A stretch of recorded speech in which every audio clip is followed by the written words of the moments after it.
कि ये एक ऐसा इशू नहीं है कि जिस पे मुसलमान अकेले एहतजाज के लिए खड़े हों या मुस्लिम पर्सनल लॉ बोर्ड या इस किस्म की तंजीमें अकेले एहतजाज के लिए खड़े हों। ये कॉन्स्टिट्यूशन ऑफ इंडिया का इशू है, ये एक सोशल इशू है, ये एक जो है सियासी इशू है। तो इसमें जो सियासी जमातें हैं, इंडिया अलायंस जितनी ज़ोर से आके पार्लियामेंट में बोला और इस बिल के ख़िलाफ़ वोट किया, तो पार्लियामेंट के अंदर तो डेमोक्रेसी ख़त्म नहीं हो जाती ना, डेमोक्रेसी सड़क पे भी होती है।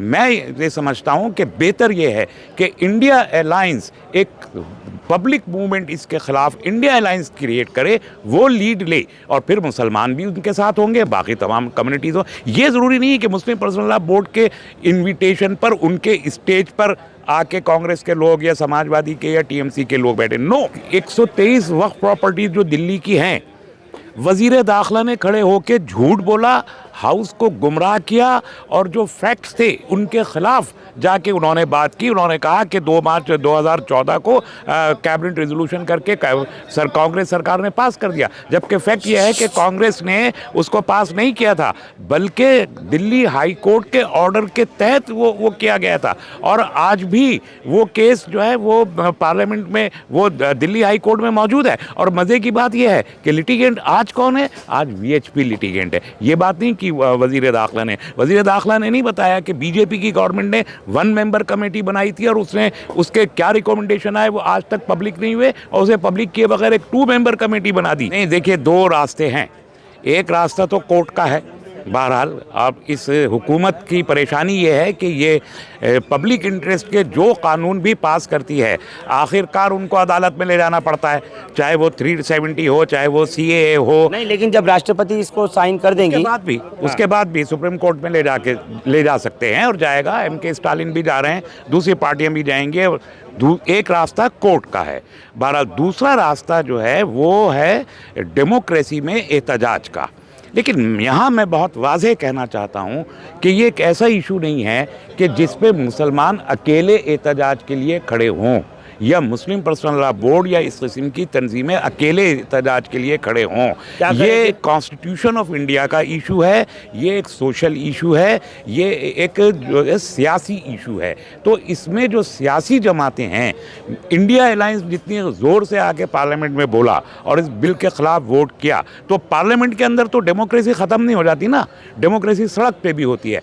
मैं ये समझता हूँ कि बेहतर ये है कि इंडिया अलायंस एक पब्लिक मूवमेंट इसके खिलाफ इंडिया अलायंस क्रिएट करे, वो लीड ले और फिर मुसलमान भी उनके साथ होंगे, बाकी तमाम कम्युनिटीज़ हो। ये ज़रूरी नहीं है कि मुस्लिम पर्सनल लॉ बोर्ड के इनविटेशन पर उनके स्टेज पर आके कांग्रेस के लोग या समाजवादी के या टीएमसी के लोग बैठे। नो, वो ये ले लेंगे। गवर्नमेंट कह रही है कि 9000 से ज़ायद मुकदमे पड़े हुए हैं। उन 9000 में से 3000 मुकदमे मुसलमान मुतवल्लियों के आपस में हैं। 6500 मुकदमे गैर मुस्लिमीन ने या सरकार ने डाल रखे हैं। तो जिन 9000 प्रॉपर्टीज़ पे मुकदमे हैं, वो मुकदमे तो अब इस एक्ट के तहत तो कमिश्नर या DM या ये तय कर देगा कि कौन है कलेक्टर। और कलेक्टर कैसे तय करते हैं, उसकी मिसाल किसी को देखनी हो तो 1949 में KK नायर जो फैज़ाबाद का कलेक्टर था, उसने बाबरी मस्जिद के बारे में क्या फ़ैसला दिया था बग़ैर कानून के ना होते हुए भी, वो सबको याद है। और अभी संभल में कानून ना होते हुए भी ईदगाह के संभल में जो हो रहा है, क्या वो लोगों को याद नहीं है? शाही जामा मस्जिद संभल पे। तो आप समझ लें कि कलेक्टर को ये इख्तियार दे दिया कि अगर किसी ने जाके किसी मस्जिद पे ये कह दिया कि ये इस पे दावा मेरा है, तो दावा कलेक्टर जब तय करेगा, जब कोर्ट तय करेगा, जब होगा, उससे पहले उसका स्टेटस वक्फ की हैसियत से ख़त्म हुआ। जमजम की महक, इश्क का पैगाम, रिवायतों का अक्स, मोहब्बत का नाम, छूटे ना ये जादू, रहे साथ हर पल, जमजम के इत्र से महके हर पल। जमजम परफ्यूमस, जहाँ हर खुशबू एक कहानी बुनती है। और वक्फ अमेंडमेंट बिल 2024 लोकसभा में पास होने के बाद इस वक्त में, जबकि मैं आपको ये खबर दे रहा हूँ, अभी भी राज्यसभा में इस मामले को लेकर के डिस्कशन चल रहा है, गहमा गहमी हो रही है और रात के लगता है कि 10-11 बजे तक इसको भी क्लियर कर दिया जाएगा। लेकिन 2 बजे तक सुबह चलती रही पार्लियामेंट। ऐसी क्या आवश्यकता थी और इतना कौन सा मुसलमानों से लगाव और मुसलमानों की भलाई का सोच रही है हुकूमत। मेरे साथ बात करने के लिए इस वक्त तस्लीम रहमानी साहब हैं। वालेकुम सलाम। तस्लीम साहब, सारा सिनेरियो देखा, मुझे सवाल रिपीट करने की भी ज़रूरत नहीं है। क्या कुछ आप देख रहे हैं और आपके परसेप्शन क्या है इसको लेकर? मेरा ख्याल है आज रात को 12 बजे के बाद किसी भी वक्त प्रेसिडेंट हाउस में ये चला जाएगा और वो भी साइन कर देंगी हमारी सदर जमहूरिया मोहतरमा, और ये एक कानून की सूरत आज ही रात को ले जाएगा।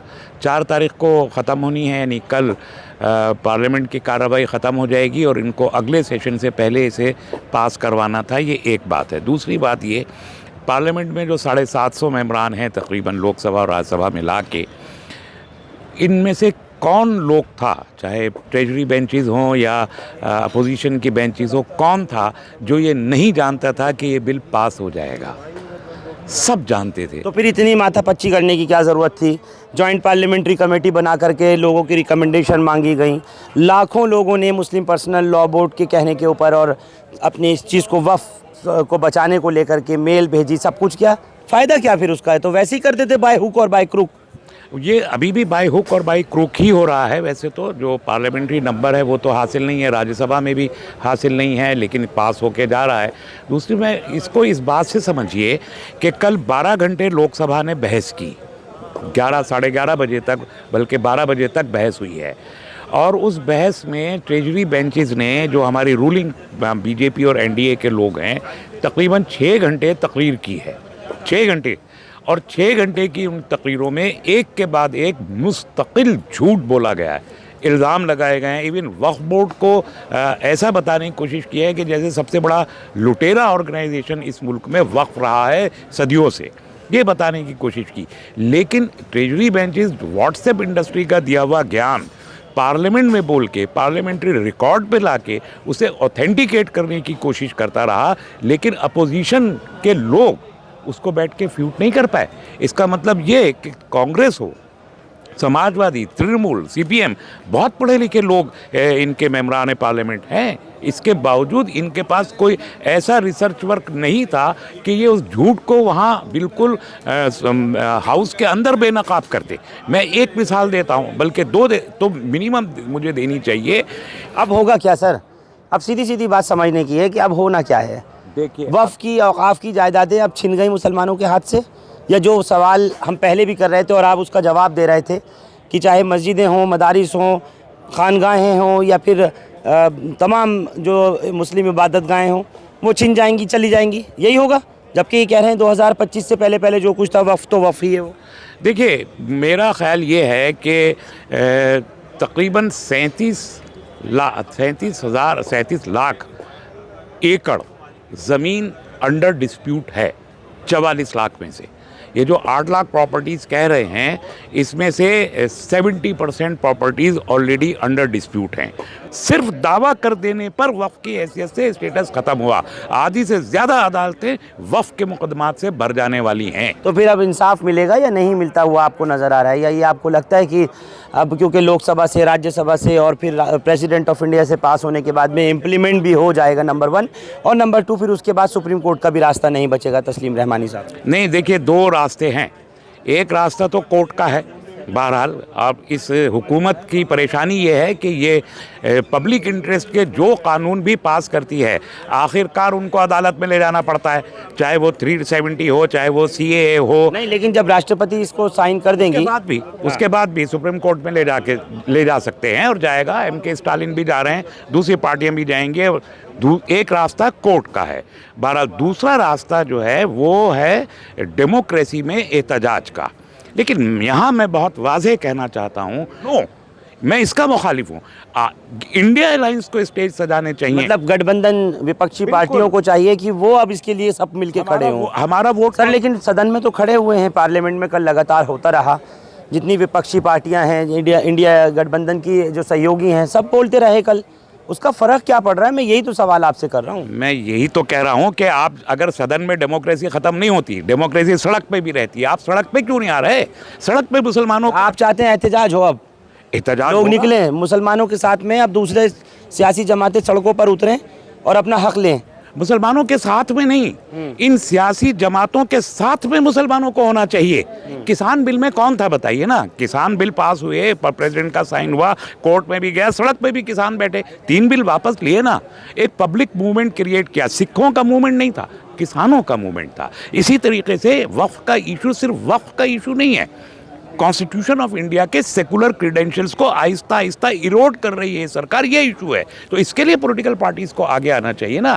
पॉलिटिकल पार्टीज क्यों जो है सड़क पर इस मूवमेंट को खड़ा करना नहीं चाहती पार्लियामेंट की हद तक? जबकि मैंने शुरू में कहा पार्लियामेंट में तो आपको मालूम था कि बिल गिर जाएगा, सबको मालूम था, कौन नहीं जानता कि पार्लियामेंट में बिल जो है वो पास हो जाएगा, सबको पता था। तो आपने पार्लियामेंट में बहस करके अपना फरीज़ा अदा कर दिया। पब्लिक मूवमेंट कौन उठाएगा? पब्लिक मूवमेंट के लिए मुसलमान बली का बकरा हैं। तो मुस्लिम पर्सनल लॉ बोर्ड कह तो रहा है वैसे कि मुल्क गिर आंदोलन होगा, एहतजाज के लिए उतरेंगे, प्रोटेस्ट करेंगे, तो गलत कह रहे हैं वो। Why Muslim personal law board? Why not? Why not? ये शरई इशू नहीं माई है। Question is why not? ये शरई इशू नहीं है, ये शरई इशू नहीं है, वक्फ के मैनेजमेंट का इशू है, सोशल इशू है। और मैंने कहा कि कॉन्स्टिट्यूशन ऑफ इंडिया को आहिस्ता आहिस्ता जो सेकुलर क्रीडेंशियल्स हैं उनमें ये सरकार अमेंडमेंट ला रही है। और कौन नहीं जानता इस बात को कि जो सेकुलर फैब्रिक है कॉन्स्टिट्यूशन ऑफ इंडिया का, उसको डाइल्यूट कर रही है सरकार, इसलिए कि कॉन्स्टिट्यूशनल अमेंडमेंट लाने की पोजीशन में सरकार नहीं है। ये मजबूरी है सरकार की, 240 और लेकिन आपको लगता है कि मुसलमानों के वोट से जीत हासिल करने वाले और तख्त व ताज हासिल करने वाले नीतीश और नायडू, जिनके यहाँ चुनाव भी बहुत अनकरीब बिहार में भी और आगे भी अगर हम देखें तो आंध्र प्रदेश, आपको लगता है कि अब ये असरअंदाज होगा? और इस वक्त गवर्नमेंट ने इनको किसी तरह से नीतीश नायडू को लॉलीपॉप दे दिया, लेकिन ये इसको रोल बैक करेंगे, विड्रॉ करेंगे तस्लीम रहमानी? ये सब गैर सियासी बातें हैं। आपको समझना चाहिए कि पॉलिटिक्स में ये इस जज्बाती फैसले नहीं होते। नायडू आपके तकरीर के जज्बात में नहीं आएगा। नायडू अपना बैलेंस शीट बनाएगा, उसको क्या नफ़ा है क्या नुकसान है। हज़ारों करोड़ रुपए उसको कैबिनेट से भी मिल रहे हैं, हज़ारों करोड़ के पैकेज उसको स्टेट के लिए भी चाहिए। 4% 3% वोट है वहाँ पर। 4 साल के बाद इलेक्शन होगा। नीतीश कुमार के पास 12% वोट एनडीए का था, उसके पास कुल 8% वोट होगा, वो भी असेंबली में नहीं था, लोकसभा में था। मुसलमान का वोट से कोई फ़र्क नहीं पड़ेगा इन्हें? बहुत ज़्यादा, कोई 2-4 वोट का परसेंट वोट का फ़र्क पड़ेगा, वो उसे पोलराइजेशन के इफेक्ट से कंपेंसेट कर लेंगे। तो ये पहले से मालूम है, जो लोग राजनीति करते हैं उनको मालूम है, नहीं पड़े। आपको इनके पीछे जाना नहीं है। आपका बेनिफिशियरी कौन है? आपका बेनिफिशियरी है कांग्रेस, समाजवादी पार्टी, आपका बेनिफिशियरी टीएमसी है, आपका बेनिफिशियरी तेजस्वी यादव। आपको उनको घेरना चाहिए। भाई सड़क पे आओ, सड़क पे आओ। मुसलमान क्या करे? बस आप आखिरी सवाल। उनके साथ चले, उनको हिम्मत दे। अगर वो सड़क पे आते नहीं आते हैं तो घर बैठिए। नहीं, अगर आप उन पे दबाव नहीं बना, उन पे बनाइए दबाव। सेकुलर पार्टी जो आपका वोट लेती है, दबाव उन पे बनाइए। नीतीश पे दबाव बनाने से कुछ नहीं मिलेगा, चंद्रबाबू पे, बीजेपी पे बनाने से नहीं मिलेगा। सेकुलर पार्टीज की गर्दन पकड़नी पड़ेगी कि सड़क पे इस मूवमेंट को आप लीड कीजिए, हम आपके साथ हैं, तब हम आपको वोट देंगे, वरना हम अपना वोट बखेर देंगे। बहुत बहुत शुक्रिया। तस्लीम रहमानी खुले तौर पर कह रहे हैं कि अगर मुसलमानों को ये चाहिए कि नहीं कुछ कर सकते तो अपने घर पर बैठें, और अदरवाइज़ सेक्युलर पार्टियों को पकड़ें।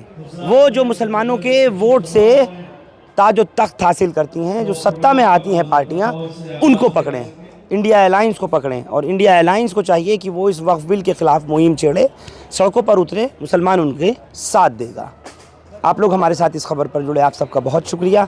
हिंदुस्तान लाइव फरहान याहिया यूट्यूब पर सब्सक्राइब कर सकते हैं और क्लिक कर सकते हैं बेल आइकन हमारी खबर की पहली नोटिफिकेशन के लिए। फेसबुक पर हमारा page Hindustan live Farhan Yahiya follow और लाइक कर सकते हैं। Thank you for now.